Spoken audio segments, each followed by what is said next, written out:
Hello my dear students. Today my topic is expression of concentration. Expression of concentration. Expression of concentration in solution. Expression of concentration in solution. দ্রবর গাঢ়তা প্রকাশ দ্রবর গাঢ়তা আমি কেনেদৰে প্ৰকাশ কৰিব পাৰি তাৰে দুটা মই আলোচনা কৰিছিলো এটা আছিল mass percent w by in my previous class I discussed about w by w percent another was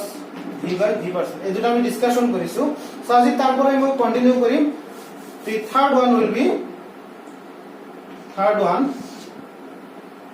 mass by volume percent. Mass by volume percent. Mass by volume percent. W by V percent. এটো অসমীয়াত কি কব ভর আয়তন শতাংশ ভর বাই আয়তন শতাংশ ভর বাই আয়তন শতাংশ আমি কেনেকৈ উলিয়াম তোমালোকে সকলে মেডিসিনৰ দোকানৰ পৰা চাবা যেটা তোমালোকে মলম কিনি আনা মলম চিনি পোৱা না এই খুজুটি হলে মলম আনি লগাই দিয়ে খুজুটিটো আমাৰ কমন ব্যৱহাৰ এইটো ম্যাক্সিমামৰ হয় তো মলম যিকোনো মলম এই মলমটো তোমালোকে চাবা মলমটো কাৰ সলিউশন মলম এটা সলিউশন কাৰ দ্ৰবটো হল তোমাৰ সলিউট পাৰ্টটো হল সলিড আৰু সলভেন্ট পাৰ্টটো কি এটো হল লিকুইড আৰু লিকুইড আৰু সলিডৰ মিশ্ৰণ হল কি মলম বিলাক সো তাতে সবা লিখা থাকে সাপোজ 10 গ্রাম ওজনৰ আনিলে 10 গ্ৰাম বিৰগত থাকিব w by v%। এটো মানে কি তাৰ মানে সলিড টোটাল 100 ml সলিউশন আছে তাৰ ভিতৰত 10 গ্ৰাম কি আছে এই সলিউট আছে 10 গ্ৰাম তাৰ মলমটো 10 গ্ৰাম ওজনৰ থাকিলে এইটো সেটো মেডিসিনাল কেমিস্ট্রিত বেশি ইউজ করে গতিকে এটা আমি কেনেকৈ উলিয়াম w by v% equal to এটা ফর্মুলা হ'ব mass of solute by volume of solution suppose তুমি 100 ml সলিউশন ললা 100 ml সলিউশনত কিমান গ্রাম সলিউট ডিজলভ হৈ থাকিব পাৰে তাক কয় w by v%। তাৰ মানে ওপৰত কি দ্ৰব্যৰ পৰিমাণ ডিভাইডেড বাই দ্ৰবৰ আয়তন দ্ৰব্যৰ পৰিমাণ বাই দ্ৰবৰ আয়তন হেতু কোৱা হয় ভৰ আয়তন শতাংশ এটো ক্লিয়াৰ হ'ল নেক্সট আৰু এটা টাৰ্ম আছে এই টাৰ্মটো হল নিযুতাংশ বুলি কয় নিযুতাংশ এটো কোৱা হয় parts per million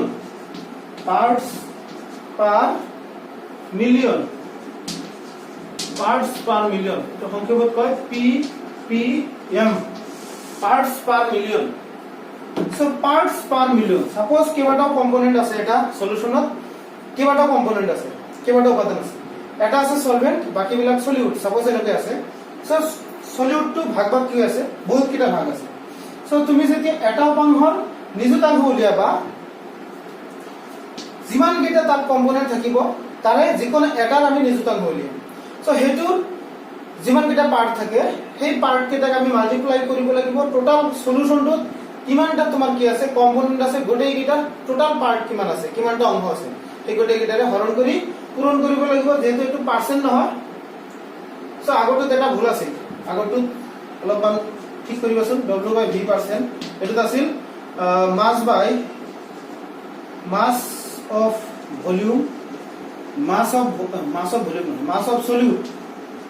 solute by volume of solution আছিল into 100 to দেন আছিল সো তোমালোকে 100 যেটো পার্সেন্টেজ এটা আমাৰ 3 নম্বৰটো w by v% সো পাৰ্সেন্টেজৰ কাৰণে লাষ্টত 100 লাগিব 100 to দিবা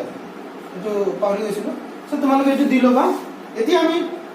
যেটো উলিয়াম কি নিযুতাংশ নিযুতাংশটো আমি 100 ৰ মাজত নহয় 1 নিযুত means 10 lakh 10 to the power 6 Hetuk আমি হেতুৰ মাজত কিমানটা পাৰ্ট আছে 10 to the power 6 ৰ মাজত কিমানটা পাৰ্ট আছে 100 ৰ মাজত নহয় এক নিযুতত এটা কম্পোনেন্টৰ কিমানটা পাৰ্ট আছে এটো ক'ব তা নিযুতাংশ অসমীয়াত ইংলিশত শৰ্ট ফৰ্ম কয় ppm ppm মানে parts per million so ppm is equal to এটা উপাংশৰ এটা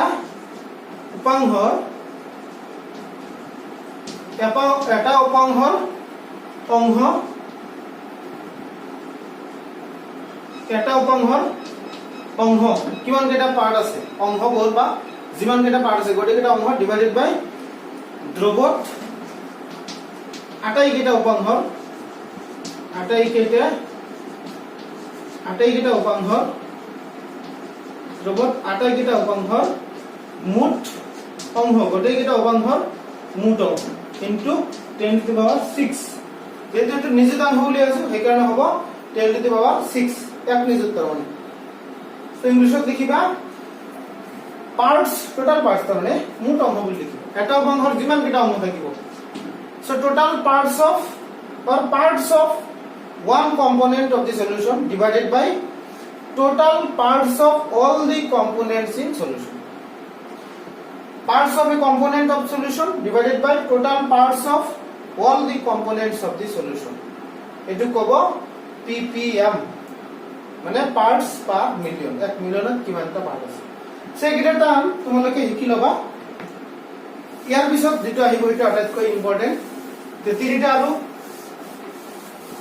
ধ্ৰুৱৰ গাঢ়তা প্ৰকাশ কৰাৰ আৰু তিনিটা টাৰ্ম আছে তাৰ এটা হ'ব এটো 4 গল 5 হ'ব এটো কব মল ফ্ৰেকশন মল ভগ্নাংশ অসমীয়াত আগত লিখো মল ভগ্নাংশ mol fraction mol ভগ্নাংশ mol fraction mol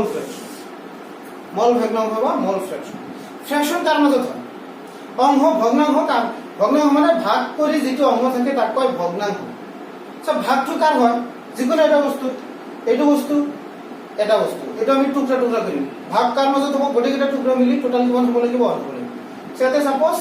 solution to 1 মোল আছে 1 মোল সলিউশনৰ কিমান অংশ সলিউট আছে কিমান অংশ সলভেন্ট আছে সাপোজ ধৰি লোৱা তোমালোকৰ ক্লাছত টোটাল স্টুডেন্টস আছে 133 so there are 133 students is a second year Azmol College Kolkata so 133 জনৰ ভিতৰত কিমান অংশ কিমান পাৰ্ট কিমান অংশ তোমাৰ কি আছে 133 জন মিলি এটা ক্লাস কি এসএস সেকেন্ড ইয়ার এটা ক্লাস এটা ক্লাসত কিমান অংশ ছোৱালী আছে কিমান অংশ ল'ৰা আছে পাৰ্সেন্টেজ হিচাপে নহয় আমি এটা ক্লাসৰ কিমান অংশ টোটাল অংশ তাৰমানে 1 এটা ক্লাসৰ কিমান অংশ গাৰ্লছ আছে কিমান অংশ বয়জ আছে এটো কেনেকৈ লিয়াম সাপোজ ধৰি ললো নহব পাৰে সাপোজ বয়জ আছে তোমাৰ 75 আৰু বাকিখিনি সাপোজ গাৰ্লছ আছে total hall 133 so boys or অংশ যেতে উলিয়াম number of boys divided by 133 কিমান অংশ আহি যাব যেতে গার্লস or উলিয়াম গার্লস কিমান হয় অরিজিনাল ফিগার টু এই ফিগাৰৰ পৰা সাপোজ ধৰি ললো সাপোজ এটো হোৱা নাই কম হ'ব সাপোজ 60 আছে 60 হলে কিমান হয় 135 হয় so 16 হ'ব 58 হ'ব সাপোজ 58 so 58 তোমাৰ 58 divided by 133 তেতিয়ালে গাৰ্লসৰ অংশ আহি যাব বয়সৰ অংশ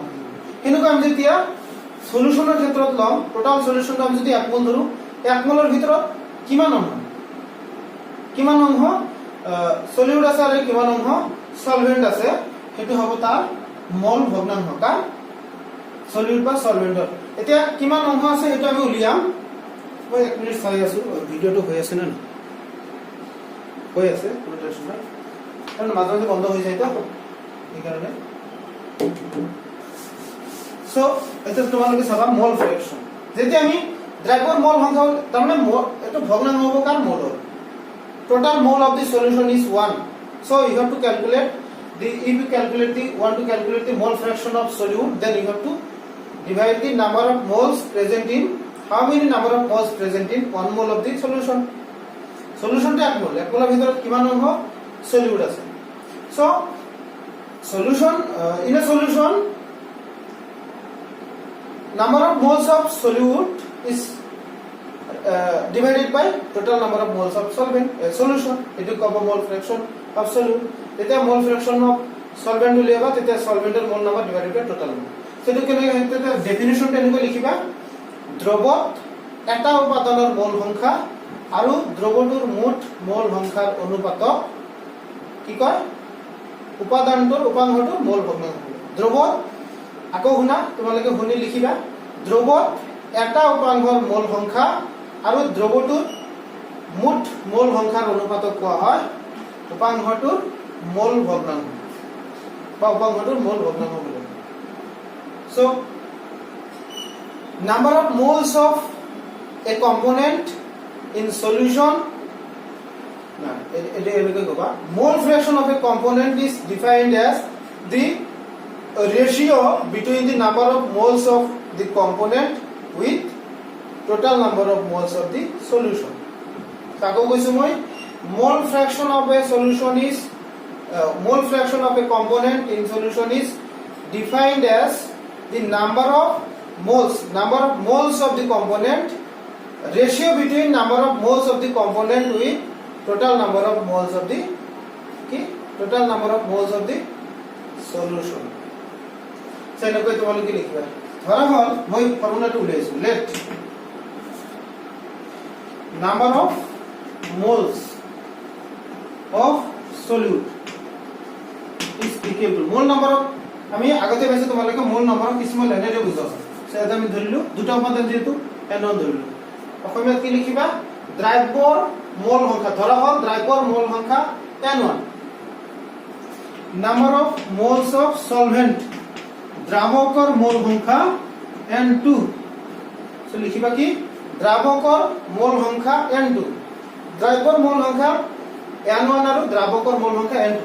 therefore total moles number of solution টোৰ মুঠ মোল সংখ্যা কিমান হ'ব দ্ৰব্য আৰু দ্ৰাৱক যোগ কৰিলে হয় দ্ৰৱ তেতিয়া হলে দ্ৰব্যৰ মোল সংখ্যা ডিভাইডেড বাই দ্ৰাৱকৰ মোল সংখ্যা তেতিয়া মোল ফ্ৰেকশন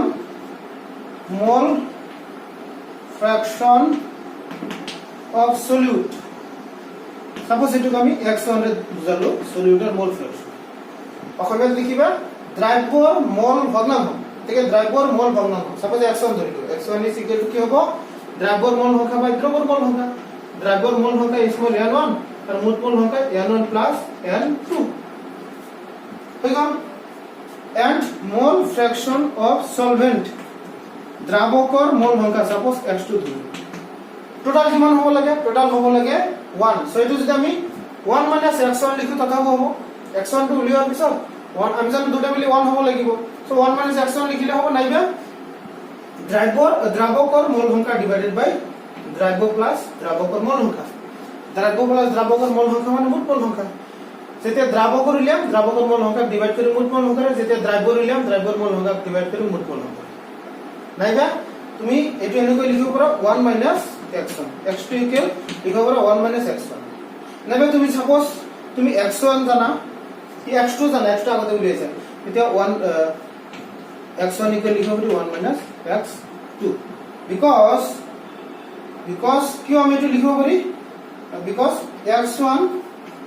x1 plus x2 টোটাল হ'ব লাগিব কিমান 1 হ'ব দুটা মিলি হ'ব লাগিব 1 যাৰ কাৰণে দ্ৰব্যৰ মোল সংখ্যা আৰু দ্ৰাৱকৰ মোল সংখ্যা এটাৰ পৰা যেতিয়া আনটো উলিয়াম তেতিয়া এনেকৈ হ'ব সো এতিয়া আমি এটা প্ৰবলেম সলভ কৰিম প্ৰবলেমটো হ'ব তোমালোকে এটা প্ৰশ্ন যদি লিখা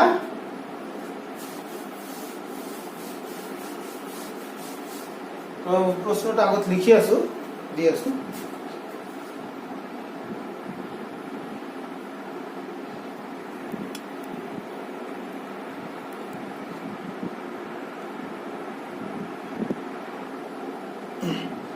প্রশ্নটো সোয়া প্রশ্নটো কি কৈছে ক্যালকুলেট দি মোল fraction of solute and solvent of a solution containing 20% ethylene glycol by mass ভর হিসেবে 20% ethylene glycol থকা দ্ৰব্য এটাৰ দ্ৰব্য আৰু দ্ৰাৱকৰ মোল ভগ্নাংশ গণনা কৰা ভৰ হিচাপে 20% ইথিলিন গ্লাইকল কৰাৰ অৰ্থ কি 5% পাইছো আমি 20% ইথিলিন গ্লাইকল মানে 100% এৰ ভিতৰত 20% কি আছে ইথিলিন গ্লাইকল আছে বাকি 80% বেলেগ কি আছে যেহেতু 20% এটা একটা সৰু এমাউন্ট 100% এৰ ভিতৰত 20% আৰ এটা 80% থাকিব গতিকে ইথিলিন গ্লাইকল হল ইয়াত দ্ৰব্য মানে কি সলিউট তাহলে বাকি খিনি কি ethylene glycol is a alcohol so we know we are all know alcohols are dissolved in water that's why there in this question solvent part is water so etu উল্লেখ নাই কিন্তু solvent part to hall water পানির তার মানে দ্রবটো ethylene glycol দ্রবীভূত করা হয়েছে তার মানে 100 গ্রামের ভিতরে 20 গ্রাম যদি ইথিলিন গ্লাইকল আছে তাহলে বাকি 80 গ্রাম কি আছে পানি আছে 20 গ্রাম ইথিলিন গ্লাইকল 18 গ্রাম পানি লই আমি অঙ্কটো সলভ কৰিব লাগিব সো সোয়া কেনেকৈ সলভ কৰো তো প্রথমতে লিখিবা দ্রবটোর 100 গ্রামত 100 গ্রাম for 100 gram of this solution দ্রবটোর 100 গ্রামত কিমান থাকে 20 gram ethylene glycol contain 20 gram ethylene glycol and 80 gram water দ্রবটোর এখানে আগত লিখি লব লাগিব দ্রবটোর 100 গ্রামত 20 গ্রাম ইথিলিন গ্লাইকল আৰু 80 গ্রাম পানি থাকে 80 গ্রাম পানি সো আমি সলিউট পার্টটো পালো ইথিলিন গ্লাইকল সলভেন্ট পার্টটো পালো পানি সো আমি আরম্ভ করি molar mass of ethylene glycol because mole number উলিয়াব লাগিব মোল নাম্বার আমি জানো given mass divided by molar mass so at first molar mass লাগিব এটো molar mass of C2H6O2 C2H6O2 molar ভর বা আণবিক ভর মোলার ভর এনেকৈ বাহিৰ কৰিবা কিমান হ'ব দুটা কাৰ্বন আছে 24 ছয়টা হাইড্ৰোজেন আছে কিমান হ'ব তাৰ মানে 12 into 2 plus 1 into 6 plus 16 into 2 total হয় 62 গ্রাম পার মোল সো ইউনিট হ'ব 62 তলতে লিখিছো 62 গ্রাম per mole. Therefore,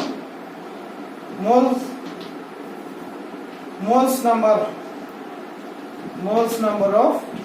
ethylene glycol. Ethylene glycol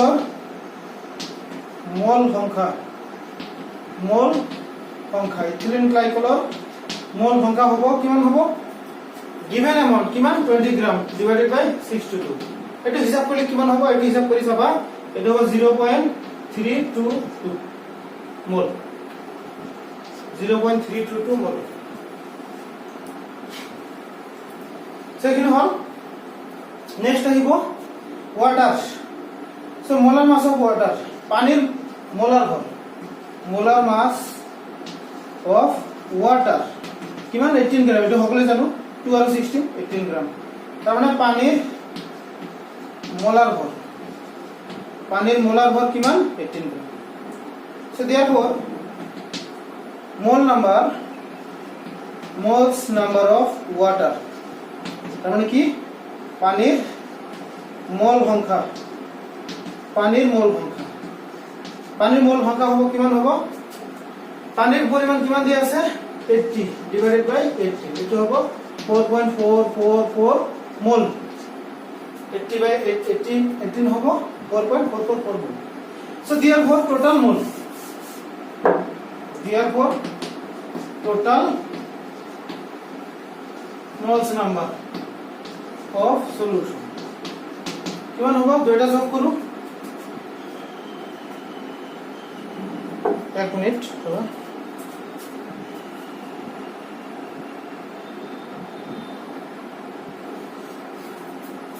সেটা হবে তোমার 0.322 প্লাস 4.444 এটি হিসাব করলে হয় 4.766 মোল ইমান হল টোটাল মোল সো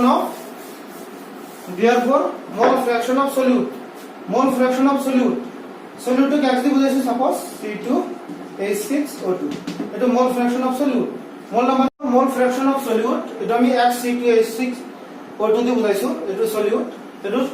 0.322 আছিল মোল সংখ্যা solute আর টোটাল আছিল 4.766 এটাতে হিসাব করলে হয় 0.068 এটা মোল ফ্র্যাকশন আহিল